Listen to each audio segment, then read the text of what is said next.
Fala aí, moçada, que curte nosso canal. Tava bem lesando aqui. Mas tava acelerapiando aí. Fala aí, moçada, que curte o nosso canal United by Metal. Hoje vamos trazer um quadro novo pra vocês. Já falamos aqui sobre álbuns diferentes na discografia de várias bandas que gostamos. Mas álbuns que, tanto eu como você, sabemos que ele realmente não deveria estar ali. Álbuns que diferem toda a discografia da banda. Mas quando simplesmente existe aquele álbum que ele é um polêmico, ele gera discussão, ele gera a discussão entre amigos que concordam ou não, que gostam ou não. E é exatamente esse álbum que faz você debater é que a gente vai falar agora no nosso novo quadro, Zona de Conflito.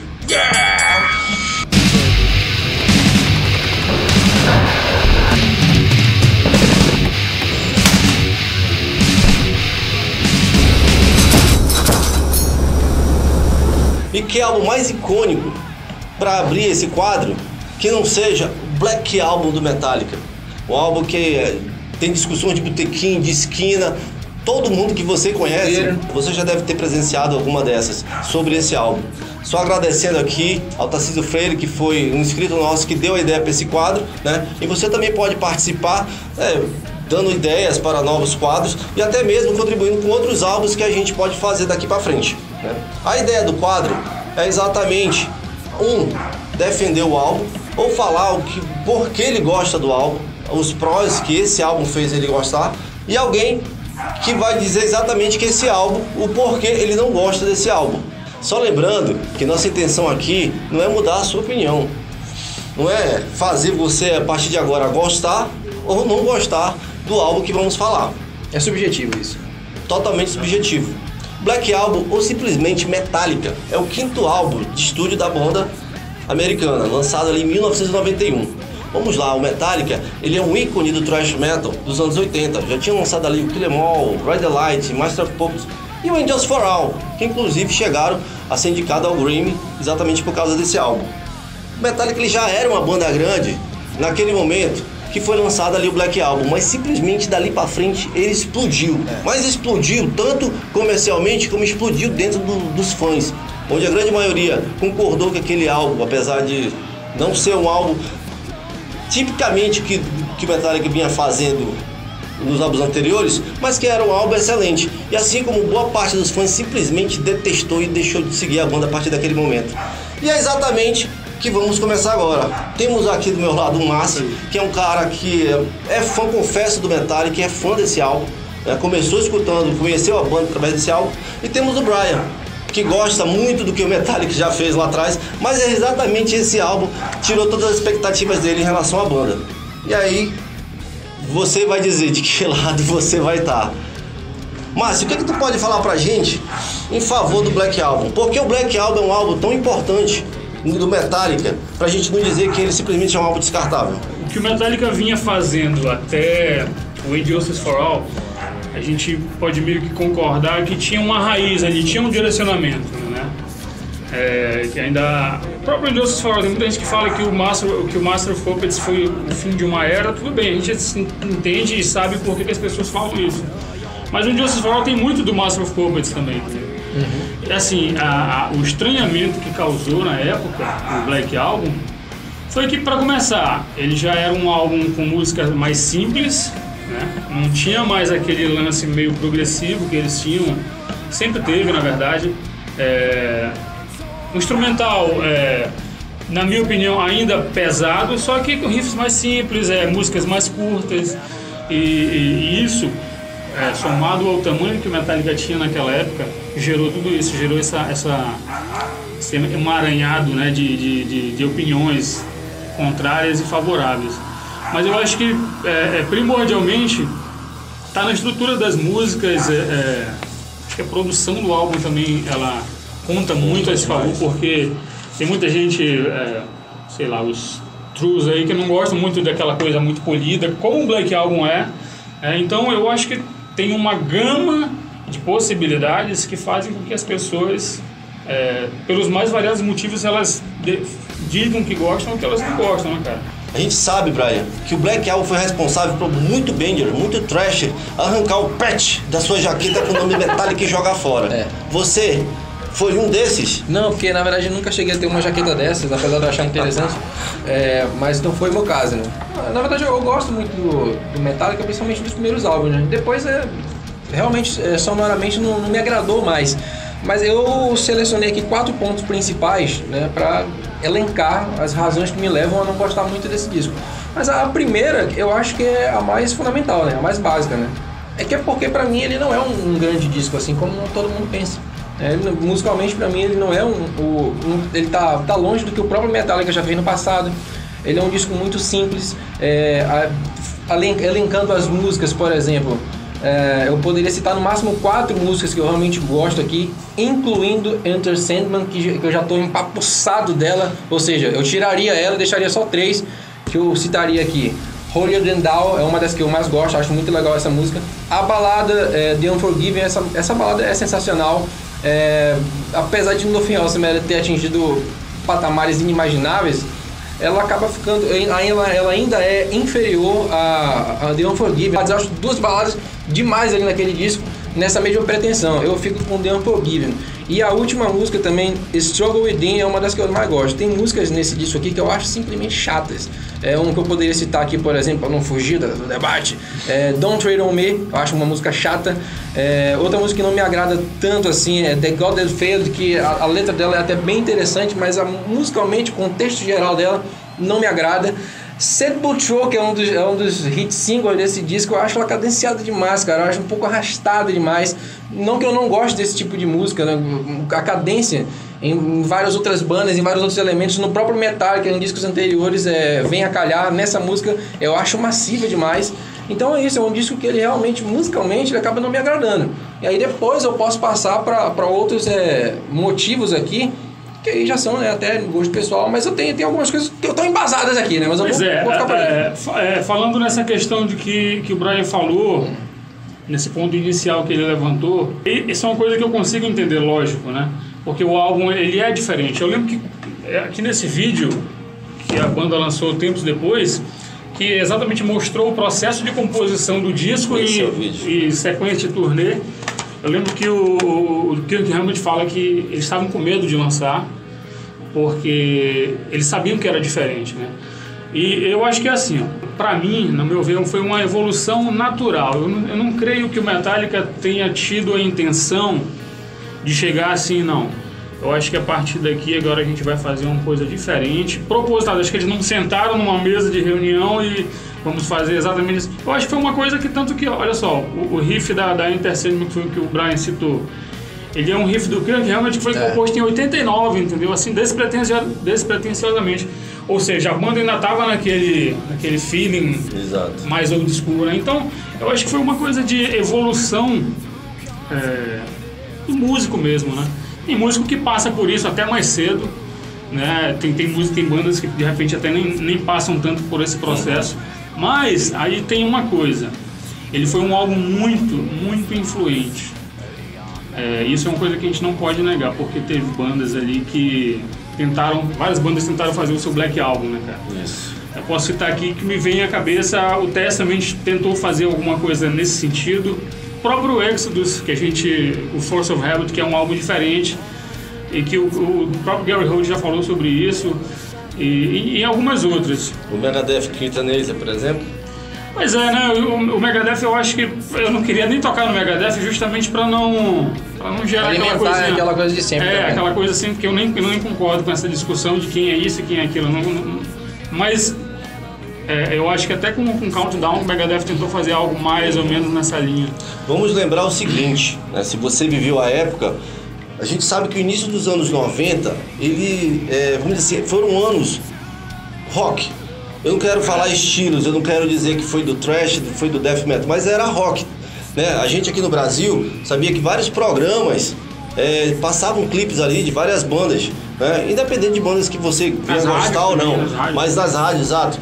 Então assim, ouvia-se, você ligava a rádio e ouvia-se Guns N' Roses, ouvia-se o nosso Angra tocava em rádio, outras bandas dentro do rock, pode não ser dentro do estilo que a gente gosta, mas tinha ali o Nirvana, tinha essas bandas da vida, né?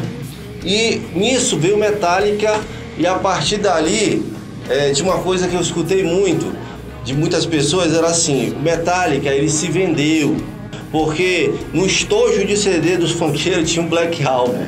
Partindo disso aí, partindo dessa ideia, você pode dizer que não é isso, é que o álbum ele foi um álbum que atingiu muito mais pessoas, porque também naquele momento fazia que as pessoas tinham essa curiosidade, tinham esse acesso a uma música que, né, a mídia em si virou sempre as caras, virou as costas para isso, mas naquele momento a mídia estava dando essa oportunidade e o Black Album surgiu ali e de repente alcançou grande massa, né? Uma massa que não curte, só curte exatamente aquele álbum ou aquelas coisas. Rock, né?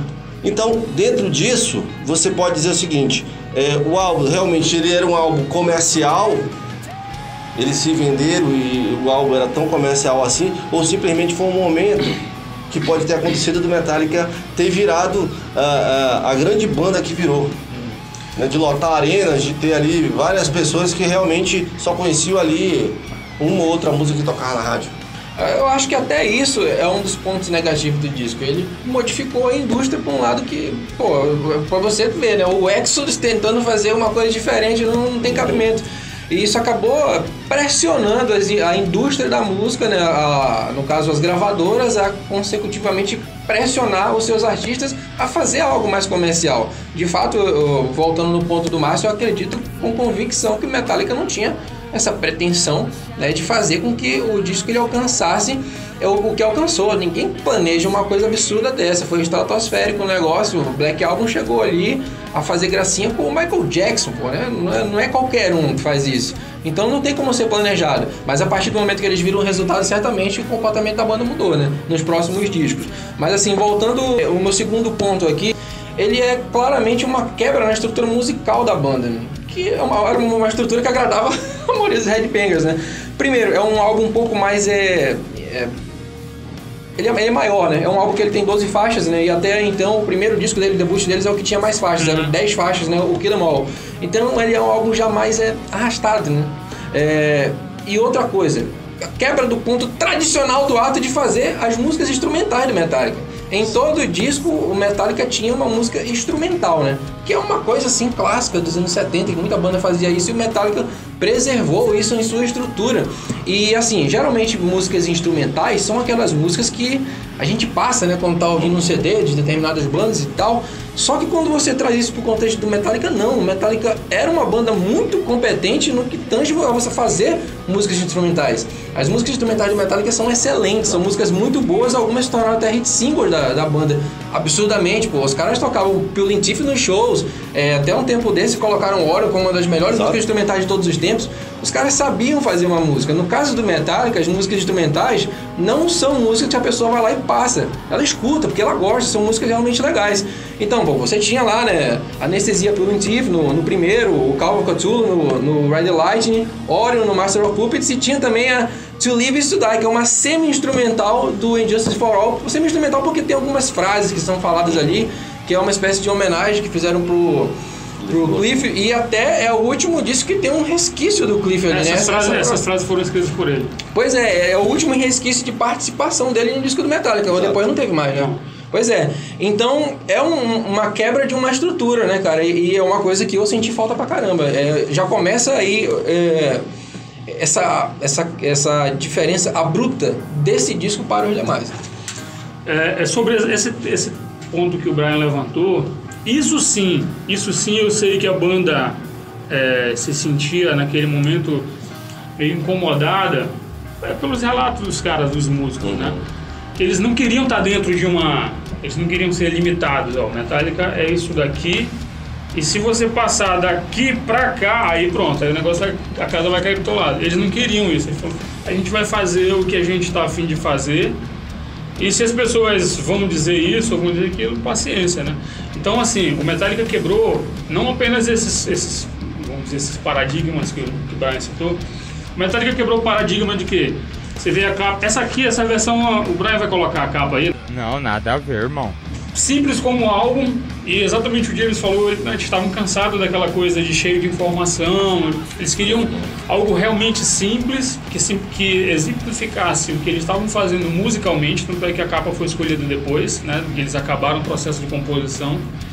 E sobre o lance da instrumental, exatamente, isso já ia contra o pensamento que os caras do Metallica tinham na época. Eles não queriam ficar presos a esse esquema de... Eles já vinham fazendo os outros. Eles não queriam ser obrigados a voltar para, pô, a gente tem que fazer uma música instrumental. Eles não, eles estavam focados em quê? A gente vai fazer, a gente vai compor e vai ser o que vai sair, é o que vai sair. Entendeu? Muito músico que fala isso. A gente vai pro estúdio, a gente vai compor e o que sair é aquele disco ali, cara. É porque é aquilo ali que tá... Então Metallica, além disso, de ser uma coisa meio que natural, eles comporam, ainda tinha um lance do que eu tô falando, né? Que eles não queriam estar ali com aquela coisa de... Não, Metallica tem que seguir aqui, porque a banda tal faz isso, e eles não seguem, eles não tiram 1 milímetro da direção dele, eles não queriam. O Lars, que é um cara que muita gente não curte, mas ele é um cara que sempre falou na lata, assim, ele falou, olha, a gente não é querer ser arrogante, mas mesmo quando a gente, na época do Red Lightning, a gente sempre se considerou meio que fora desse estigma de banda de thrash metal, entendeu? Exato. Então eu acho que esse lance, o Metallica, isso aí que o Brian levantou, eu acho que o Metallica realmente quis, né? Essa parte eu posso dizer que foi uma coisa planejada, não. A gente não vai seguir nada, a gente vai fazer o que está a fim de fazer e se vai para cá ou para cá a gente não sabe, no final a gente vai ver. Então eles queriam quebrar esses paradigmas, entendeu? Eles queriam sair um pouco dessa coisa estigmatizada de, sei lá, thrash metal como era na época, né? Não, mas assim, música instrumental não necessariamente tem a ver muito com o thrash metal, até é raro as bandas fazerem isso. Inclusive... não, eu digo assim, com relação a paradigmas, quebra de paradigma, entendeu? Mas torna até mais estranho ainda essa lacuna misteriosa de inspirações que eles tiveram ali a partir do Black Album até aquele maravilhoso álbum, como é que é o nome dele? Saint Anger. O Saint Anger. Porque assim, eles voltaram a fazer uma música instrumental justamente no Death Magnetic, né, que é Suicide and Redemption. E novamente, uma música bem interessante. O que até corrobora o pensamento de que o Death Magnetic era realmente uma forma ali meio que sucinta de do Metallica tentar voltar às suas raízes thrash metal, que eventualmente por essas N razões eles acabaram meio que se abdicando ali no período do Black Album, né? Aí eu pergunto, como um álbum que vendeu 22 milhões de cópias não te agrada? Como ele não chega? Ou um álbum de uma banda que tinha sua legião de fãs, né? Tinha pessoas que realmente colocavam como ícones do metal. De repente ele faz um álbum que atinge uma proporção dessas, mas que não agrada ao seu público fiel. O músico, ele tem que fazer as músicas para ele ou para o fã? Eu acho que para ele sempre.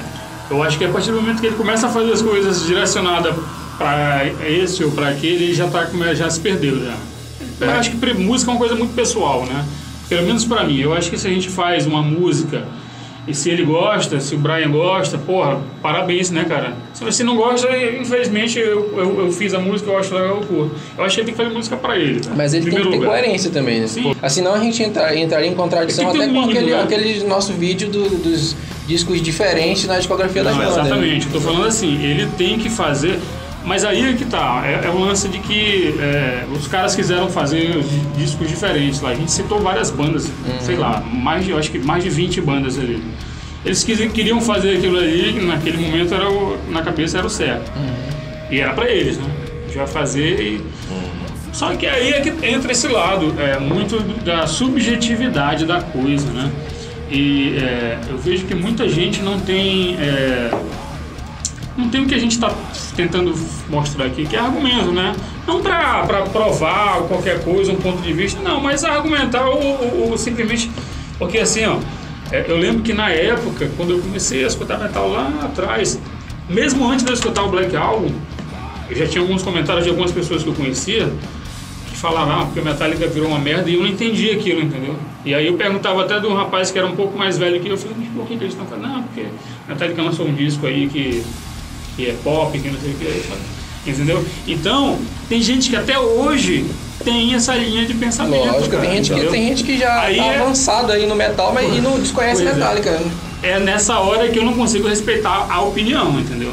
Simplesmente eu falei, mas tá bom, tu não gosta, beleza, tem todo o direito. Mas por que mesmo? Não, porque a Metallica virou pop, porque não sei o quê. Agora tu tocou num ponto que eu achei interessante, que me fez lembrar de outra coisa. Não foi o Jânio que tocou, sobre uma pessoa que escuta, sei lá, sertanejo, funk e tem lá gosta de algumas músicas do Metallica. Pois é. Mas isso não foi uma coisa que foi exclusividade do Metallica. Se a gente parar pra pensar aqui, o próprio Aerosmith chegou nisso. Eu vou explicar o porquê. E eu não tô nem dizendo que eu não tô nem levando em consideração que tipo de banda o Aerosmith era e nem que o Metallica era. Não tô comparando. Tô falando assim. Nos anos 90, mais ou menos na mesma época que o Aerosmith lançou o álbum o Pump, que tem aquele monte de balada. O Get A, mas eu acho que é o Get A Grip, que é o que mais... Pois é. E aí o que acontece? Aquelas músicas tocavam muito na rádio, entendeu? E eu conheci pessoas que não tinham nada a ver com rock, mas nada a ver mesmo, e que gostavam das baladas, entendeu? E naquele mesmo tempo era quando o Metallica tinha acabado de estourar com o Black Album, entendeu? E assim, só pra tentar deixar claro o meu ponto de vista com relação a isso. Eu acho que isso não é uma coisa necessariamente ruim, depende do ponto de vista da pessoa que analisa, né? Mas assim, se você botar uma música do Aerosmith lá, do Toys in the Attic, lá do Rocks, ele vai dizer que é uma merda. Não vai saber e não vai gostar. Primeiro ele vai dizer que não... Pô, isso aqui é uma merda. Bota o Crying lá, que... Então, assim... o próprio Sepultura tocou na rádio no começo dos anos 90. Exato. A gente chegou a escutar a Sepultura na rádio. Então, assim, essa questão da popularização demasiada, vamos colocar dessa forma, que foi o que tu falou, eu acho que vai muito da questão de que aquela época, como tu falou, era a época do rock, né? Rock, metal, sei lá, tocava muito na rádio e que as bandas não tinham como controlar isso, cara. Não tinham. Teve banda de hard rock aí, a gente conhece vários caras que entrou na trilha sonora de novela, cara.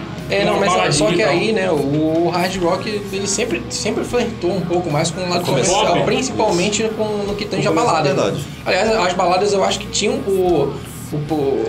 a sua inspiração, né, pra lançar na Sim, rádio. Pois é, mas por isso que eu falei que mesmo assim, pegando um álbum pesado do Aerosmith lá, que é antigo, você botar... Acho que o Scorpions é até um exemplo melhor. Exatamente. Porque o Scorpions era muito mais pesado do que o Aerosmith nos anos 70. Isso, e o que eu estou tentando falar é o seguinte, que isso meio que não fazia parte do leque de culpa que a banda teria que segurar, porque outras pessoas que não tinham nada a ver com rock escutaram. Eu acho que era uma coisa que não tinha como evitar, cara, né? Tocava na rádio, ou então você escutava, pô, essa música era legal. E eu tenho na minha família pessoas, um primo muito próximo que o Jander conhece, que gosta de músicas do Metallica, Sepultura, mas que gosta de outras coisas que eu não vou citar, né? Que não tem nada a ver, entendeu? Mas é uma coisa assim que não tem muito... assim, para finalizar, não tem muito a ver com a banda, com o que a banda fez, com a intenção dela. Isso faz parte do consumidor, né? O lado contraditório do cara que está consumindo aquele material. Eu também vi, ninguém me falou, eu vi num estojo as festas de escola, quando eu frequentava, que eu era moleque, eu vi o álbum do Metallica lá, no meio de álbuns que não tem nada a ver com nada, mas isso daí também é uma escolha da pessoa que vai e compra em uma loja ao mesmo tempo um disco da Ivete Sangalo e o disco do Metallica. É um comportamento estranho, mas é um problema dele, né? Dessa pessoa que faz isso. Eu já vi o Black Album na feira, daquele cara que fica anunciando na roupa na loja, pra entrar na loja, o cara tava lá e fazia música de fundo pro cara ficar falando. Vamos falar de uma forma imaginária, até pra gente finalizar. Não, mas peraí, tu falou sobre o lado comercial, né? Aí o Márcio começou a falar. E eu queria falar essa parte, então pode falar. Existe uma vertente, algumas pessoas, alguns críticos, alguns textos que eu li, que disseram que esse disco do Metallica seria uma resposta ao grunge, né? Acho que no nosso vídeo falando sobre o thrash metal, a gente falou bastante sobre o grunge e sobre a influência também que ele teve ali comercialmente nessas bandas, que realmente ela mudou o cenário e muitas bandas de metal arregaram, né? Queriam até mudar de estilo também.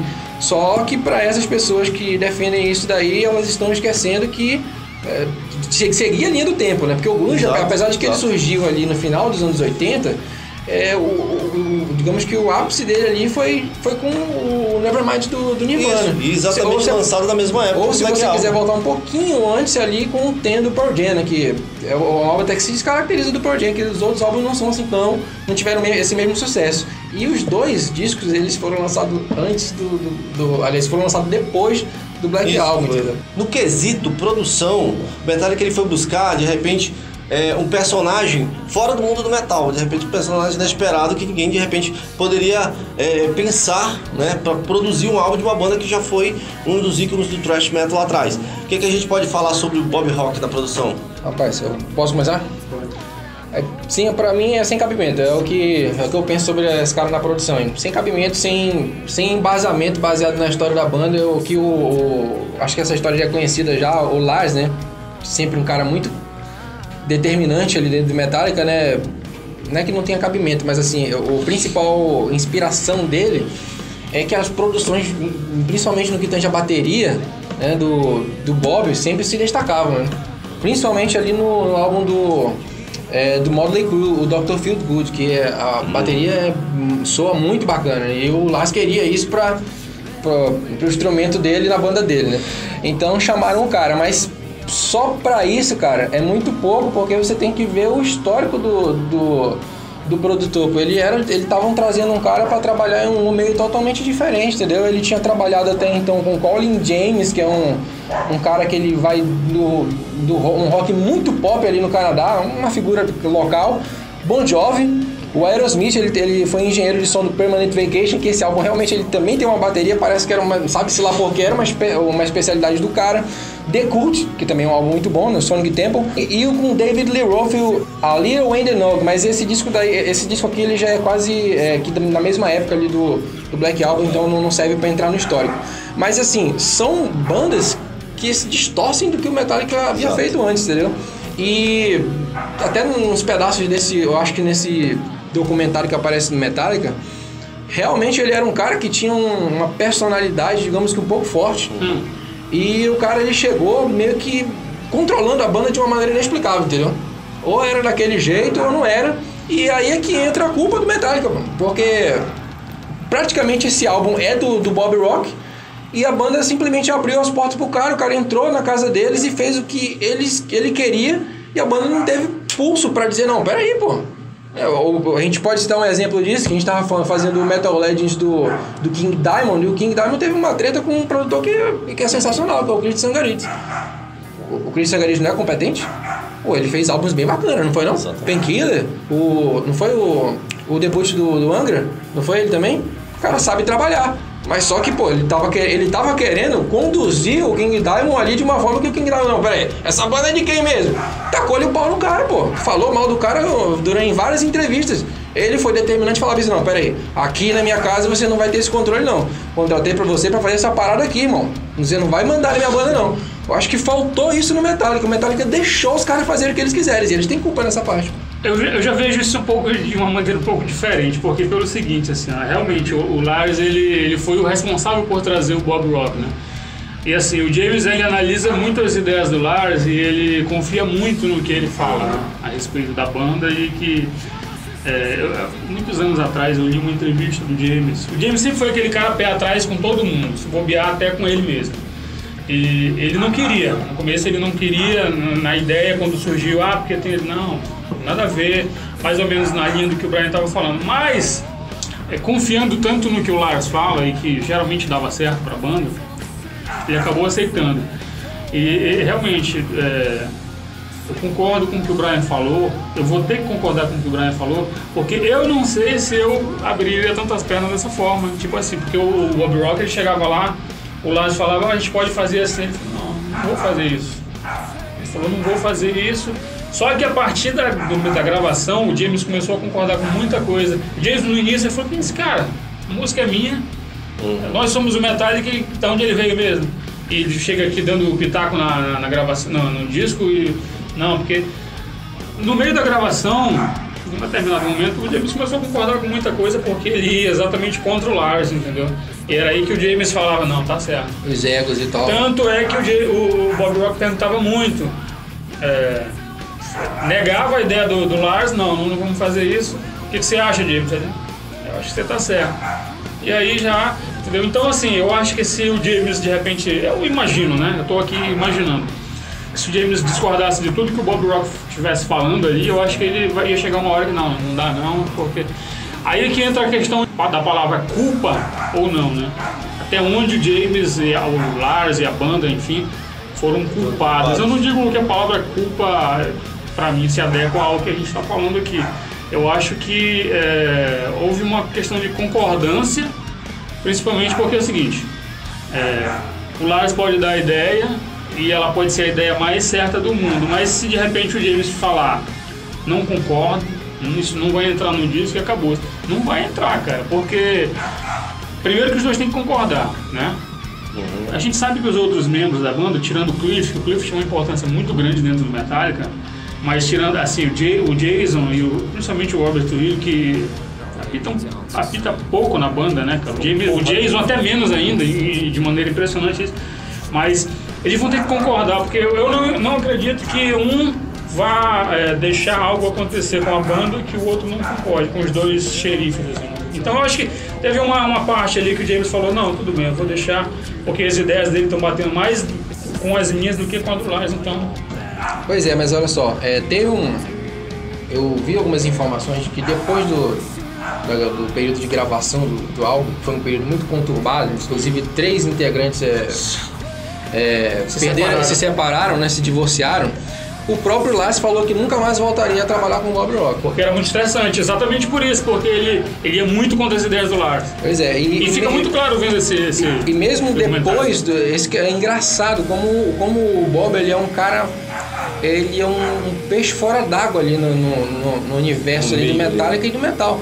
Mesmo depois dele ter lançado essa masterpiece dele, que certamente é o melhor trabalho da carreira dele, o Black Album, né? Ele trabalhou depois, ele não trabalhou com nenhuma outra referência dentro do metal, nenhuma outra banda falou bem assim, porra, esse cara é bom mesmo. Não, ele continua trabalhando nessa mesma linha. Cher, Bon Jovi, Subhuman Race do Skid Row, Bryan Adams, Simple Plan aqui dos anos 2000, ele continuou nessa linha de trabalho que não tinha nada a ver com o que o Metallica fez, mesmo depois dele, mesmo nesse período depois do Black Album, entendeu?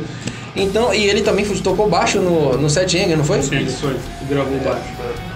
Pois é, o Lars falou que não ia trabalhar mais com ele, e eu acho que ele chamou o cara de volta justamente por causa da projeção que ganhou o Black Album. Foi um sucesso tão bizarro que os caras falam, mano, o cara tá comendo nós aí, mas ele tá ainda levando a gente pro... Mas eu acho que tem uma coisa que foi determinante e que eu acho que ninguém pode negar. A qualidade sonora do álbum. Porque assim, ó, a produção do Bob Rock não fez o Metallica soar pop. Essa palavra, esse negócio de pop e comercial, isso eu acho que é uma outra situação, uma outra coisa. A partir do momento que uma banda grava um disco e bota a venda, ela é comercial. E ela é pop por quê? Porque está ao alcance de todo mundo. Essa questão de comercial e pop ela é um pouco mais complicada para mim. Então assim, a produção do Bob Rock, ela não fez o Metallica soar pop, né? Ela fez o Metallica soar melhor do que soava antes. Aí pode ser até subjetiva a questão do melhor, porque a gente que prefere o som do End Justice, do Master e tudo mais. Mas assim, é uma produção, se você, uma produção de 91, você pega e escuta uma música desse álbum, esse álbum aqui, ele é melhor produzido do que muita coisa que está sendo lançada agora, cara. Eu não estou dizendo se é melhor as músicas, estou falando nível de produção, entendeu? Você escuta baixo, o som de batera é realmente um som de batera respeitável. E o timbre de guitarra, ele é um timbre ainda limpo, claro, mas pesado, cara, entendeu? Então, assim, não tem nada que fez aqui, independente se ele trabalhou, eu acho que isso é secundário, na minha opinião. Ou com quem ele trabalhou antes e depois, eu acho que pra mim tanto faz. Se o cara vai chegar lá e vai fazer a minha banda soar da maneira que eu quero, ele pode trabalhar depois com a Xuxa, se ele quiser. Mas é assim, é meu ponto de vista. Então, assim, só pra... sobre a qualidade, eu acho que em nada negativou, na minha opinião, o trabalho dele e principalmente a sonoridade que ele conseguiu com o álbum, entendeu? Porque para mim, como fã, e mesmo se eu não fosse fã da banda, eu ia escutar esse álbum, eu consigo dizer que poucos soam tão bem quanto esse álbum aqui, cara. E lá naquela época, eu tô dizendo que hoje a gente sabe que, mas assim mesmo tem banda que hoje... secundário, mas... O que? O lance com quem ele trabalhou? É. Eu acho. Sério mesmo, de verdade. Bem, é isso aí. A gente não quer mudar a opinião. Se você vai continuar gostando do Black Album, você vai continuar detestando o Black Album. O que seria se não tivesse o Black Album? Como seria o Metallica? Isso aí é você que tem que imaginar. Isso daí. No final, as músicas estão aí. Músicas atemporais que você vai escutar há muito tempo ainda. A gente vai escutar em rádio, vai escutar em festa de criança, vai escutar no meio, vai escutar no show do Metallica. Afinal, o tracklist dele tem bastante músicas desse álbum. É um álbum ruim? É um álbum bom? É você quem vai falar. Todos nós temos nossas opiniões. Gostando ou não, ele acaba estando ali na nossa discotecazinha. Nem você não tem? Você não tem? Mas fale aí, o que você acha do álbum, por exemplo, Contribua? O que você pensa do Black Album? Diga o que de alguns álbuns que você acha que de repente pode entrar na roda também, entendeu? Exatamente. A gente já tem aí planos pro Roots, que também é um disco que divide opinião, lá do Sepultura. O Turbo do Judas Priest. E aí você pega essa linha de pensamento aí e sugere aí pra gente. Exato. Beleza. Valeu, moçada. Espero que vocês tenham gostado desse novo quadro. É o primeiro, então a gente ainda vai se adaptar um pouco mais. Deixe suas críticas, diga se gostou, se não gostou, de que a gente pode acrescentar, o que a gente deixou de falar. Afinal, a gente não tem nem tempo para falar tudo, senão a gente ia falar aqui o dia todinho. Valeu, moçada, se inscreva. Quem não é inscrito, pô, se inscreve aí, pô. Valeu, moçada, até o próximo. Falou, valeu. Um álbum que tem discussões de botequim, de esquina, todo mundo que você conhece. De blogueiro, todo mundo que você conhece. De quê, menino? De blogueiro? Eu falei de blogueiro, pô. De boqueiro. Roteiro, pô. Você que entendeu blogueiro, né? Eu falei blogueiro. Então,